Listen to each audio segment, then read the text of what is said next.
Welcome to VGN. I'm your host, Evan Green, with our second edition, March 4th, 2021. Our first story is about the most recent art competition. Congratulations to the students who participated. Here is Isaiah Gentry to tell you about that story. Congratulations to the students that attended the Turner Center for the Arts Regional High School competition. Our Lowndes students attending were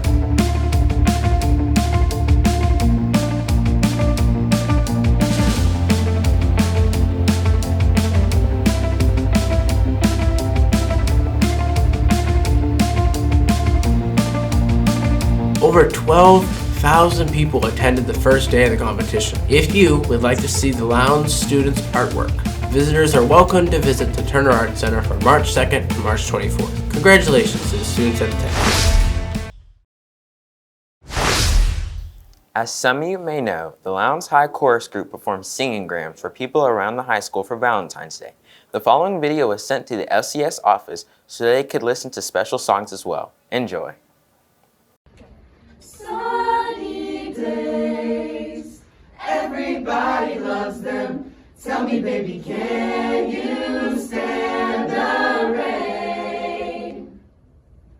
Storms will come, this we know for sure. This we know. Tell me, baby, can you stand the rain?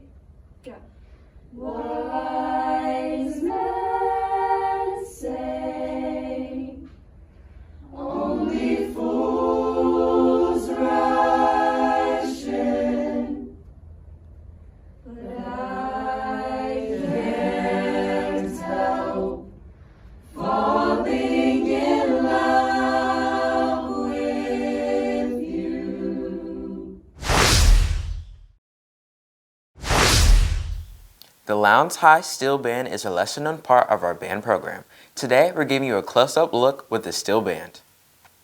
The LHS Steel Band, known as Viking Steel, was started in the spring of 2018 and have performed numerous times, most notably at the Georgia Music Educators Association's 2019 conference.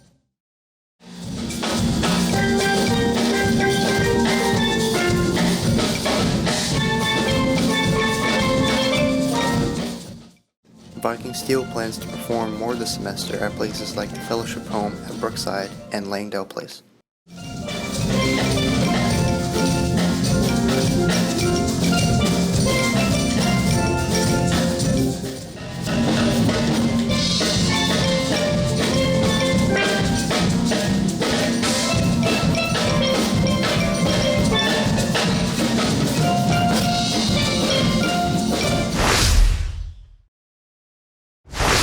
Our next segment is called Lowndes Got Talent. Today's featured student is Aiden Beckman, a junior here at Lowndes High School. Aiden enjoys photography and has shared a few of his favorite photographs with us. Check these out.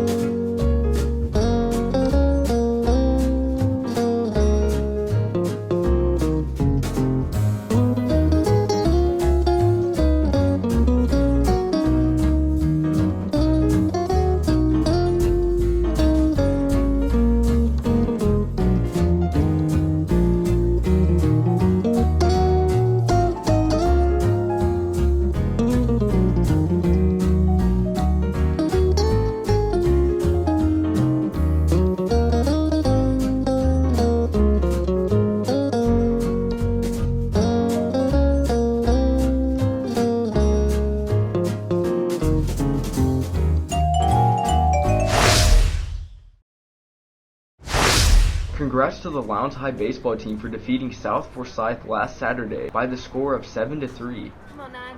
The Vikings will take on Lee County tonight. First pitch is at 5:45.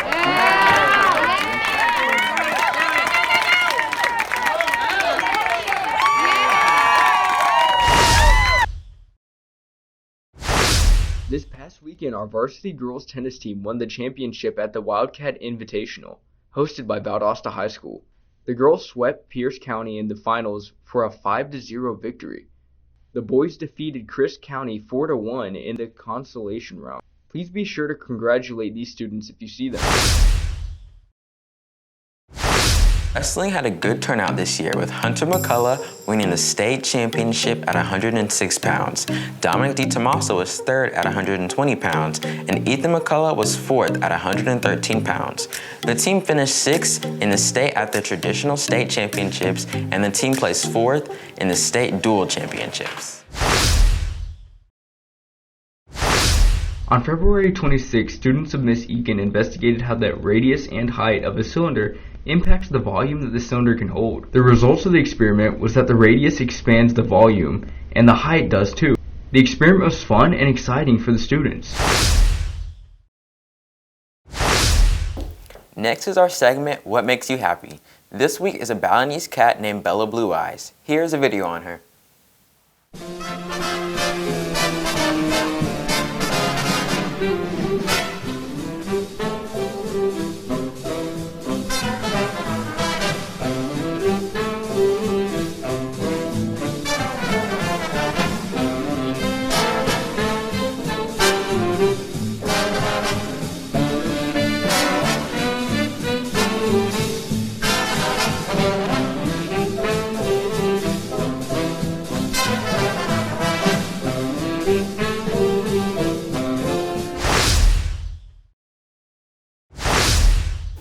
FCCLA found a way to give back to the community. Here is a video about it. The Lowndes High School chapter of FCCLA wanted to find a way to give back to the community this year. They helped families that are struggling due to the COVID pandemic. FCCLA worked with the Living Bridges ministry, where members worked monthly to participate in projects and activities. This helped stock and organize the Living Bridges food pantry, bagged socks, and planted flowers at the front side of the ministry. In November, FCCLA took inventory of a donation from Walmart with things such as games and children's books. Students also helped collect over 100 stuffed animals to donate to Living Bridges. Volunteers helped sort out stuffed animals, games, books, and gifts. Here at Lowndes High School, we have the TAP program, also known as the Teaching as a Profession program, where students go and teach at schools around Lowndes County. Here's Ethan with that story. So this class is kind of your beginning to college class, and it just gives you kind of behind the scenes on what goes in the field of education. You get to learn a lot about philosophies and how to have a more cultural and diverse classroom, and it's a really fun and interesting class. What's your favorite thing about this class? Honestly, my favorite thing about this class is the teacher. I love Miss Bridges. She's awesome, and she is so down to earth, and just the people in the class, because you have a small classroom, it feels more like a family than, just a regular class. So I love the environment. Where can this class get you?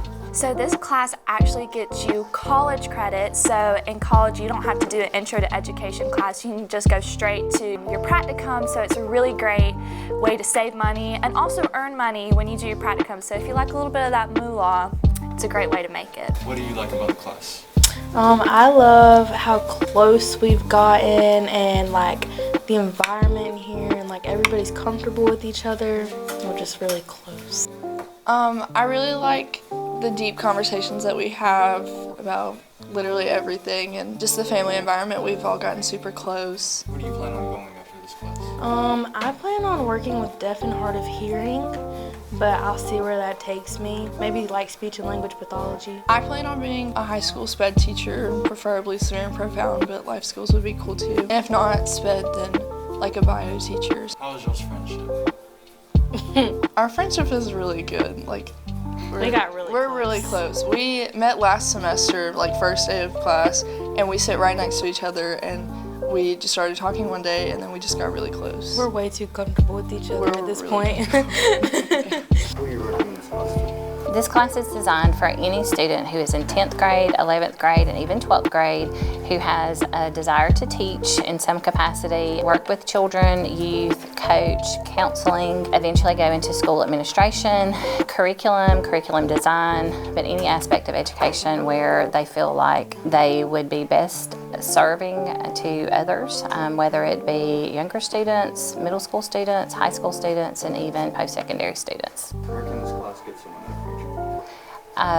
First of all, this pathway, there's 3 classes, 2 face-to-face and 1 practicum experience, where you go into another school in our system, whether it be an elementary school, a middle school, and even a high school. But once you complete those 3 classes and take the end of pathway assessment, which we have a very good pass rate, it's 100% for all of our students who have taken it throughout the years, it will earn you a college credit, and from there you would go into some sort of education program in the college of your choice, and you could become a teacher, a guidance counselor, a coach, an administrator, or someone working from the county office in an administrative capacity. What's your favorite thing about the class? Probably the fact that they tend to be smaller classes. Pre-COVID, we got to do a variety of things. We went on a lot of field trips. We toured all the elementary and middle schools so students could see, how each school was different, especially those students who've gone to school through the Lowndes County system. They got to see other elementary schools than the ones that they went to. But it gives them a different perspective, kind of like a bird's eye view of what teachers go through and administrators, and the decisions they have to make on a daily basis aren't necessarily just for one student, but for the student body at large.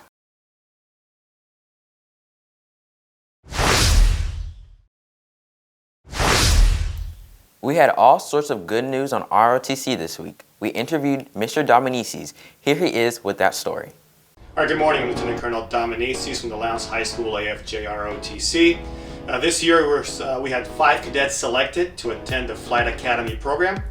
It is a program by which the Air Force selects Air Force Junior ROTC cadets from around the world to attend flight training during the summer. There were hundreds and hundreds of applicants. Out of those, 300 were selected, and out of those 305 were from Lowndes High School. We had the most selects from any school in Georgia. All of these cadets had attended my Embry-Riddle Aeronautical University private pilots class, which helped them tremendously in achieving this recognition. Anyhow, they're going to receive a scholarship valued at over $22,000 to attend Flight Academy this summer at a major aviation university. The Air Force will pay for their transportation, their room on board, and all the flight training requirements for them to get their private pilot license. So it's quite an achievement. Some of them will go to Embry-Riddle Aeronautical University, otherwise may go to Auburn or many of the different schools around the country. I believe there's about 20-something different participating universities for them to go to. And the nice thing about this is there's no commitment for them once they're done. It's $22,000 to go get their pilot license, become pilots over the summer, and they have to do nothing with it other than hopefully enjoy flying. The Air Force is trying to address a shortage of pilots in the military and in commercial aviation too. Over the last few years, up until COVID, the airlines and the military could not recruit enough pilots because the whole industry was booming. Because of that, the Air Force started this initiative to hopefully get more young men and women interested in careers in aviation, and it seems to be working. So we're very happy that these 5 cadets will spend the summer learning to fly. When they come back next fall, a lot of students will be like, hey, what'd you do over the summer? And they're going to be able to say, hey, I learned to fly an airplane. So we're very proud of all of them. By the way, they're Cadet Olivia Bolser, Cadet Alexander Keller, Cadet Nevin Miller, Cadet Greg Patterson, and Cadet Alexander Wong. Congratulations to the 2020-2021 Lowndes High School Poetry Out Loud winner, senior Rachel Alexander, and runner-up Kristen Alexander. The Rain by Robert Creeley. All night the sound had come back again, and again falls this quiet, persistent rain. What am I to myself that must be remembered, so insisted upon so often? Is it that never the ease, even the hardness of rain falling will have for me? Something other than this, something not so insistent. Am I to be locked in this final uneasiness? Do you want to be featured in next week's VGN? All you have to do is go to the Lowndes High School website. Under Helpful Links, choose Student Links, and then locate VGN Story Idea Submissions. It'll direct you to a Google form. Just fill out the questions and submit it.